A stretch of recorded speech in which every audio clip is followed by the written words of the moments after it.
दोस्तों, जय श्री कृष्ण, राधे राधे। सभी भक्तों का स्वागत है हमारे चैनल अद्भुत ज्ञान एवं भक्ति में। आइए इस वीडियो में हम आपको बतलाते हैं शारदीय नवरात्रि की महिमा तथा विधान इस प्रकार है। अश्विन शुक्ल की प्रतिपदा से नवमी तिथि तक नवरात्रि होती है। नवरात्रि मुख्य रूप से दो होती है, वसंत नवरात्रि और शारदीय नवरात्रि। वसंत नवरात्रि चैत्र माह में आती है और शारदीय नवरात्रि अश्विन माह में आती है। वसंत नवरात्रि में भगवती देवी दुर्गा के साथ मुख्य रूप से भगवान विष्णु और श्री लक्ष्मी की आराधना और पूजा की जाती है। और शारदीय नवरात्रि में शक्ति अर्थात देवी भगवती दुर्गा के 9 रूपों की आराधना और उपासना की जाती है। सभी भक्त अपने इष्ट देव की उपासना करते हैं। दुर्गा पूजक प्रतिपदा से नवमी तिथि तक मंत्र साधना और आराधना करते हैं। कुछ भक्त अन्न और जल त्याग कर और कुछ उपासक एक समय फलाहार कर उपासना करते हैं। नवरात्र करने वाले भक्तों को दुर्गा सप्तशती का निष्काम या सकाम भाव से पाठ करना चाहिए, तो देवी भगवती दुर्गा उनको पूर्ण फल अवश्य प्रदान करती है। भक्त यदि नवरात्रि में यम नियमों का पूर्णतः पालन करते हुए संयत रहकर, इंद्रिय संयम रख, नियमित रहकर, अंतर और बाहरी रूप से शुद्ध रहकर आराधना करे, तो उन्हें उतनी ही मात्रा में देवी अनुकंपा अवश्य प्राप्त होती है। अमावस्या युक्त प्रतिपदा उचित नहीं मानी जाती है। 9 रात्रियों तक व्रत रखने से नवरात्र पूर्ण माना जाता है। तिथियों के घटने बढ़ने से इसमें कमी या अधिकता नहीं होती है। नवरात्र के प्रारंभ में यदि चित्रा और वेदरती योग हो तो उनकी समाप्ति होने के पश्चात ही व्रत प्रारंभ करना चाहिए, परंतु देवी का आह्वान, स्थापना और विसर्जन तीनों प्रातःकाल में ही हो जाने चाहिए। अतः यदि चित्रा और वेदरती अधिक समय तक हो तो उस दिन अभिजीत मुहूर्त में अर्थात दिन के 8वें मुहूर्त यानी दोपहर के 1 घड़ी पहले से 1 घड़ी बाद तक के समय में आरंभ करना चाहिए। नवरात्रि के प्रारंभ में पवित्र स्थान की मिट्टी से वेदी बनाकर उसमें जौ और गेहूं बोएं। फिर उसके ऊपर अपनी शक्ति के अनुसार बनवाए गए सोने, चांदी या तांबे अथवा मिट्टी के कलश को विधिपूर्वक स्थापित करें। कलश के ऊपर सोना, चांदी, तांबा, मिट्टी अथवा पाषाण अथवा चित्रमयी मूर्ति की स्थापना करें। मूर्ति यदि कच्ची मिट्टी, कागज या सिंदूर आदि से बनी हो तो स्नानादि से उसमें विकृति होने की अर्थात छिन्न होने की संभावना रहती है, इसलिए उसके ऊपर शीशा लगाकर पूजा करनी चाहिए।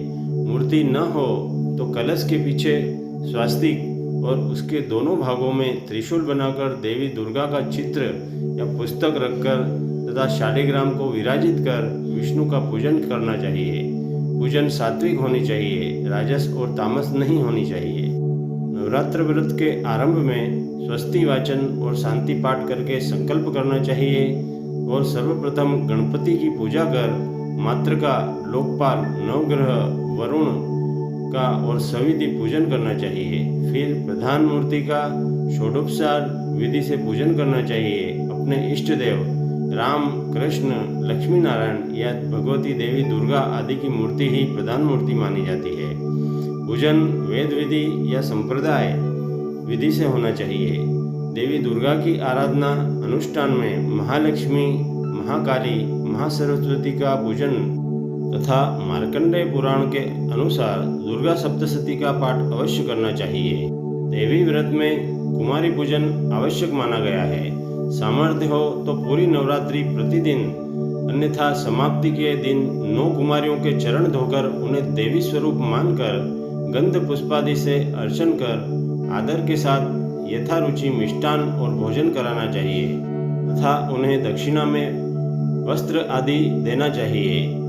शास्त्रों में कहा गया है कि 1 कन्या की पूजा से ऐश्वर्य की, 2 कन्या की पूजा से भोग और मोक्ष की, 3 की पूजा से धर्म, अर्थ, काम त्रिवर्ग की, 4 की अर्चना से राज्य पद की, 5 की पूजा से विद्या की, 6 की पूजा से षटकर्म सिद्धि की, 7 की पूजा से राज्य की, 8 की अर्चना से संपदा की और 9 कुमारी कन्याओं की पूजा से पृथ्वी के प्रभुत्व की प्राप्ति होती है। कुमारी पूजन में 10 वर्ष तक की कन्याओं का पूजन अर्चन विहित है और 10 वर्ष से ऊपर की आयु वाली कन्याओं का पूजन वर्जन किया गया है।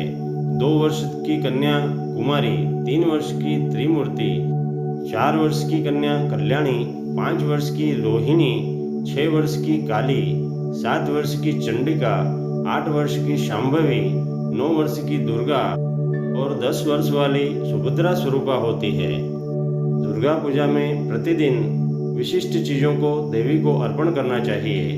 प्रतिपदा में केश संस्कारक द्रव्य जैसे आंवला, सुगंधित तेल, द्वितीया को बाल बांधने गूंथने वाले रेशमी सूत आदि, तृतीया को सिंदूर, दर्पण आदि, चतुर्थी को काजल और तिलक आदि, पंचमी को चंदन और आभूषण, छठी को पुष्प और पुष्पमाला आदि समर्पित करें। सप्तमी को ग्रह मध्य पूजा करनी चाहिए। अष्टमी को उपवास पूर्वक पूजन, नवमी को महापूजा और कुमारी पूजा करनी चाहिए। दसवीं को पूजा के बाद पाठकर्ता की पूजा कर दक्षिणा दे और आरती के बाद विसर्जन करना चाहिए। श्रवण नक्षत्र में विसर्जन पूजन प्रशस्त माना गया है। दशमांश हवन, तर्पण और मार्जन तथा ब्राह्मण भोज और कन्या भोज कराकर व्रत की समाप्ति करनी चाहिए। इस प्रकार विधिवत नवरात्र व्रत करने से देवी अति प्रसन्न होकर भक्तों को इच्छित वर अवश्य प्रदान करती है। दोस्तों, भक्ति के इस वातावरण को और अधिक अद्भुत बनाने के लिए आप हमारे वीडियो को लाइक करें, शेयर करें। यदि आप हमारे चैनल पर पहली बार वीडियो देख रहे हैं तो हमारे YouTube चैनल अद्भुत ज्ञान एवं भक्ति को प्लीज़ सब्सक्राइब कर बेल आइकन अवश्य दबाएं ताकि हमारा हर नया वीडियो आप तक शीघ्र पहुंचे।